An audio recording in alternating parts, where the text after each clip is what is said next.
امام مستغفری نے اپنی کتاب دلائل النبوت میں بیان کیا ہے کہ ایک نہایت نیک آدمی نے خواب میں دیکھا ہے کہ قیامت قائم ہے اور تمام لوگ حساب کے لیے بلائے جا رہے ہیں۔ میں پل صراط کے قریب پہنچا اور گزر گیا۔ میں نے دیکھا کہ حضرت محمد صلی اللہ علیہ وآلہ وسلم حوض کوثر پر کھڑے ہیں اور حضرت حسین رضی اللہ تعالیٰ عنہ لوگوں کو آب کوثر پلا رہے ہیں۔ میں نے بھی پانی مانگا، آپ دونوں نے انکار کر دیا۔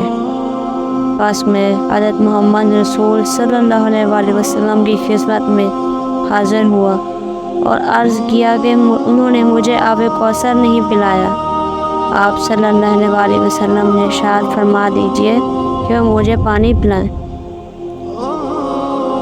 اس پر آپ صلی اللہ علیہ وآلہ وسلم نے ارشاد فرمایا کہ تیرا ایک ہمسایہ ہے جو علی رضی اللہ تعالیٰ عنہ کو برا بھلا کہتا ہے اور تو اس کو منع نہیں کرتا۔ میں نے عرض کیا کہ مجھ میں اتنی طاقت نہیں کہ میں اس کو روک سکوں، وہ طاقتور ہے، وہ اس کو مار ڈالے گا۔ اس پر حضرت محمد صلی اللہ علیہ وآلہ وسلم نے مجھ کو ایک چھری عنایت فرمائی اور فرمایا کہ جا اس کو اس سے ذبح کر دے۔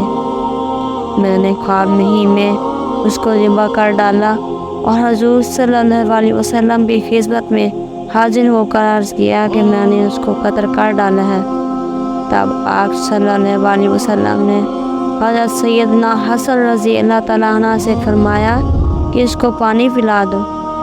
اس پر انہوں نے مجھے پانی کا پیالہ عنایت فرمایا۔ میں نے پیالہ ان سے لیا لیکن یاد نہیں کہ پانی پیا یا نہیں۔ اتنے میں میری آنکھ کھل گئی۔ میں نے نہایت خوفزدہ تھا۔ میں نے جلدی سے وضو کیا اور نماز میں مشغول ہو گیا۔ پھر دن نکل آیا۔ میں نے لوگوں کو شور و غل مچاتے دیکھا، فلاں آدمی کوئی اس کے بستر پر مار گیا ہے۔ حاکم کے پیادے آئے اور ہمسایوں کو پکڑ کر لے گئے۔ میں نے دل میں کہا کہ اللہ تعالیٰ پاک ہے، یہ تو وہ خواب ہے جو میں نے دیکھا ہے۔ اللہ تعالیٰ نے اس کو سچا کر دکھایا۔ میں جلدی سے اٹھا اور سارا ماجرا حاکم سے کیا سنایا۔ حاکم نے خواب سن کر کہا کہ اللہ تعالیٰ اس کی جزا دے۔ خیر اب اٹھو اور اپنا راستہ لو کہ تم واقعی بے گناہ ہو، اور یہ سب لوگ بھی جن کو میرے سپاہی گرفتار کر کے لے آئے ہیں بے قصور ہیں۔